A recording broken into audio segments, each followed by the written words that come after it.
Muraho neza nshuti bakunzi b'isoko y'ubworozi, kuri uyu munsi nkazaniye ikiganiro kivuga ku buryo bwiza bwo gukora ibiryo by'inkoko bidahenze, bihendutse kandi byuje intungamubiri. Akenshi dukunze kugabura ibiryo by'amatungo bihenze ku giciro cyo hejuru kandi nta kindi tuba dukeneyemo intungamubiri zituma inkoko zacu zikura vuba zikarwanya indwara. Kuri uyu munsi rero tugiye kubakorera ibiryo by'inkoko ariko dukoresheje ibimera karemano bya hano iwacu. Mu bworozi bw'inkoko ndetse n'andi matungo, ikintu dukenera cya mbere ni ukumenya ingano y'ibiryo tugabura, igiciro cyabyo kandi tukagabura ibiryo bitaduhenze kugira ngo tuzabone inyungu nyinshi tutarashoye ibintu byinshi. Kuri iyo mpamvu rero niyo mpamvu nabateguriye ino video kugira ngo mbereke ibiryo twagabura bya make kandi birimo intungamubiri nyinshi, birimo ubudahangarwa. Uhawe ikaze rero muri kino kiganiro kugira ngo ino video ize kugufasha kwirinda gushora menshi kugira wunguke menshi washoye make. Uhawe ikaze rero, nk'ibisanzwe muri kumwe nanjye Fabien hano ku isoko y'ubworozi. Tudatinze rero reka ntangire mbabwire n'ubwatsi bwacu tugiye gukora uno munsi, amoko y'ubwatsi turi buze gukoresha ndetse n'andi wakoresha. Ntabwo ari aya moko yonyine wakoresha, wakongeramo n'andi. Muri ino video ndaza kubereka uburyo wakikorera ubwatsi, uburyo wabugaburamo butandukanye bitewe n'uko wakoresha metode zitandukanye urimo gukora. Bahaye ikaze rero muri kiganiro. Ubu ngubu rero reka nkubwire bimwe mu bimera twakoresha. Uko ibi mubibona ni imigozi y'ibijumba, hagakurikiraho ibingibi ni ndamutitibikanye cyangwa se ndabatabaye hari ababyita ko, hagakurikiraho iyo ubona ni buraya, baraza ni buraya, hagakurikiraho maguru y'indware, hagakurikiraho n'indabarasanya, hagakurikiraho ibishyimbo. Ibi byose ni bimwe mu byo turi buze gukoresha, gusa hari ibindi byinshi wakongeramo. Ufite kongeramo ibijumba, kongeramo ibishishwa by'ibirayi, ibishishwa by'ibitoki n'imitumba, amababi y'amapapayi, tungurusumu n'amababi yazo, ibitunguru n'amababi yabyo. Ibyo byose ni imiti twakongeramo hano. Nk'iyi ndamutibikanye nababwiye yo izwiho kuba ifite poroteyine nyinshi kuko 17% byayo ni poroteyine, ni byinshi. Gusa mbere yuko utangira kubikoresha rero ubikataguramo uduce duto duto nk'uko murimo muribona hano. Nari ndimo ukatagamo uduce duto duto ku buryo biza kohereza za nkoko zawe mu kubirya. Gusa iyo ushatse ubu bwatsi nanone wabupfundika ku mugozi ukabumanika nko mu kiraro zikaburya, zikabwigaburira budakase. Gusa ahangaha twe turabanza tubukate, dukoramo uduce duto duto kugira ngo bize kuzifasha mu gihe cy'igogora ryazo. Ikindi kintu cya mbere uzakora rero mu gutegura buno bwatsi, uzirinda kuba wakahira ubwatsi bwavuye ahantu batera imiti nk'imiti yica udukoko, yica udusimba mu myaka. Ubwo bwatsi bugomba kwirinda kubuhereza amatungo kuko bishobora kubiviramo ingaruka zitari nziza ku buzima bwa za nkoko zawe. Ikindi, ubu bwatsi bugomba kubukata ukabugabura utibagiwe kuzihereza ibiryo byari bisanzwe zirya. Ubu bwatsi bufata ngaho ari inyongera, ufite kubuzihereza mu gitondo cyangwa se nyuma ya saa sita, ariko ukabuzihereza nyuma yo kuzihereza bya biryo byari bisanzwe by'ifu, ari byo ibigori, soya n'ibindi.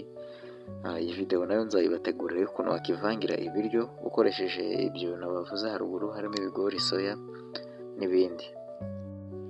Warangiza kubikatagura rero nk'uko twabivuze, nubwo ufata bya byatsi wakase ukabihereza inkoko zawe zigatangira kubirya. Gusa ibi byatsi rero iyo ugabura ibyatsi, icyiza cyo kugaburira ibyatsi ni ikihe wakibaza ngo ni izihe nyungu uzakura mu kugabura buno bwatsi?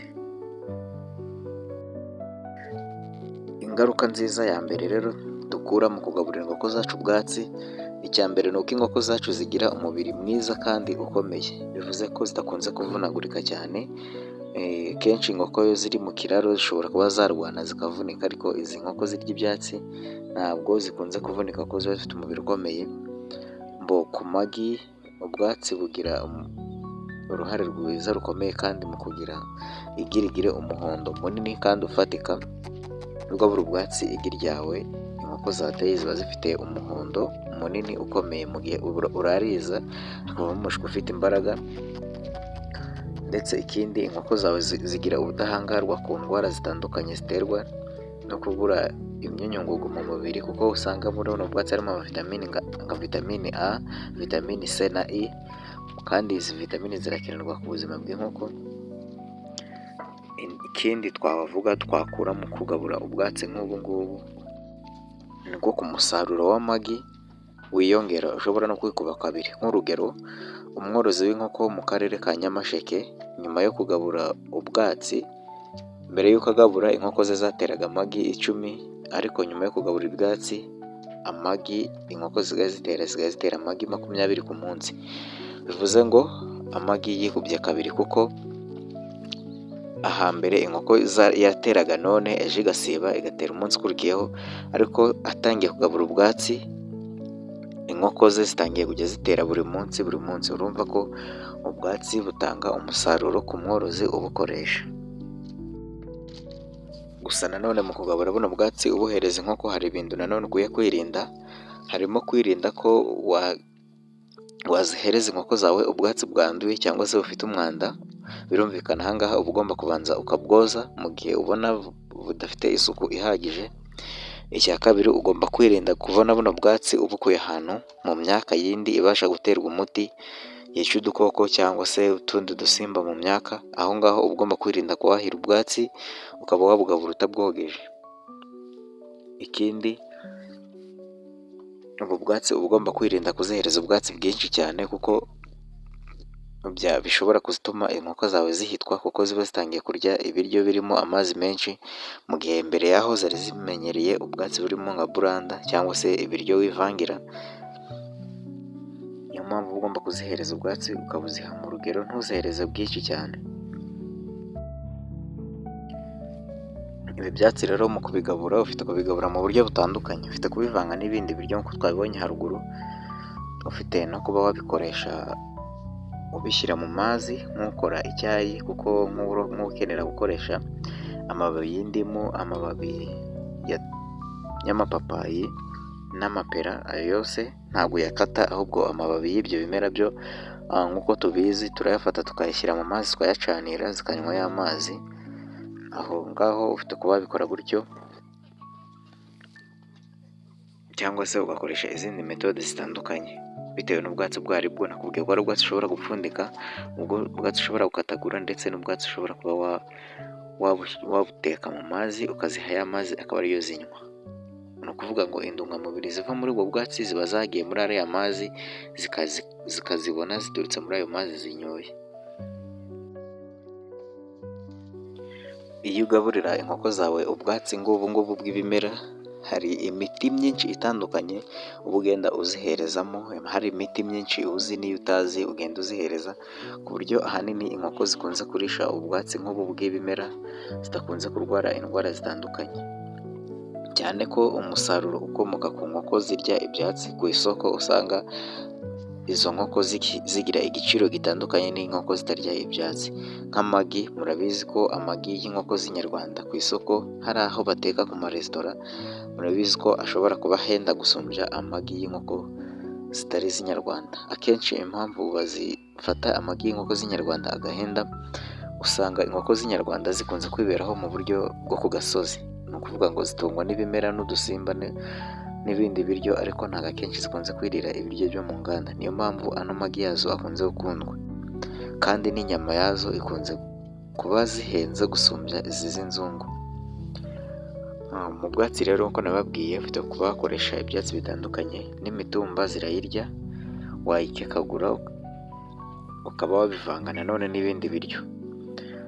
Ubu bwatsi ufite kuba wabukora gutya, wamara kubukatagura ukaba wabuvanga n'ibindi biryo nka buranda cyangwa se imbungure ziseye na soya.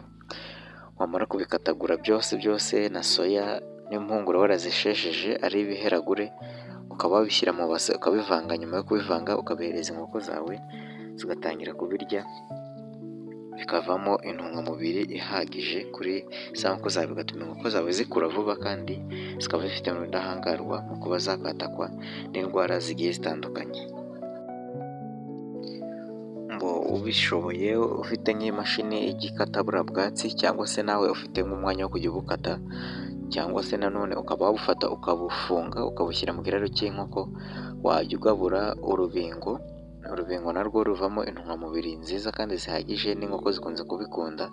Nk'izi nkoko murimo kubona aha ngaha noneho zo murabibona ko zirimo zirarya umutumba, urabibona zirimo zirarisha umutumba, nubwo ndigeze nkukatagura ngo nzikuremo uduce dutoya, nazo ubwazo zawusanze aho nawushyize nyuma yuko maze kuwukataho uwo zimaze kurya, urabona ko zirimo zirawuriraho nawushyize. Ndagushimiye rero wowe wabashije kwitabira kureba ino videwo. Ino videwo rero yaba yagufashije wakora like na subscribe, ugasharinga ku nshuti zawe z'aborozi nabo bakagenda bamenya ano makuru. Ukeneye kujya muri groupe y'aborozi WhatsApp, bajya muri description y'ino videwo ugasangamo link ya groupe, warangiza ukiyandikisha muri iyo groupe ukaba umwe mu banyamuryango, aho duhurira nk'aborozi tukajya duhana inama mu bijyanye n'ubworozi, imiti, ingingo n'inama zindi z'indwara, nawe se buri kimwe washaka kumenya ku nkoko. Jya muri comment rero wandikemo icyo ushaka ko twakubwiraho muri videwo itaha. Ca muri comment abe wandika igitekerezo cyawe, ubundi dukomeze tugire ibihe byiza. Komeza rero ugire ibihe byiza, Imana iguhe umugisha mu kazi kose ukora. Ciao ciao, mugire ibihe byiza, murakoze.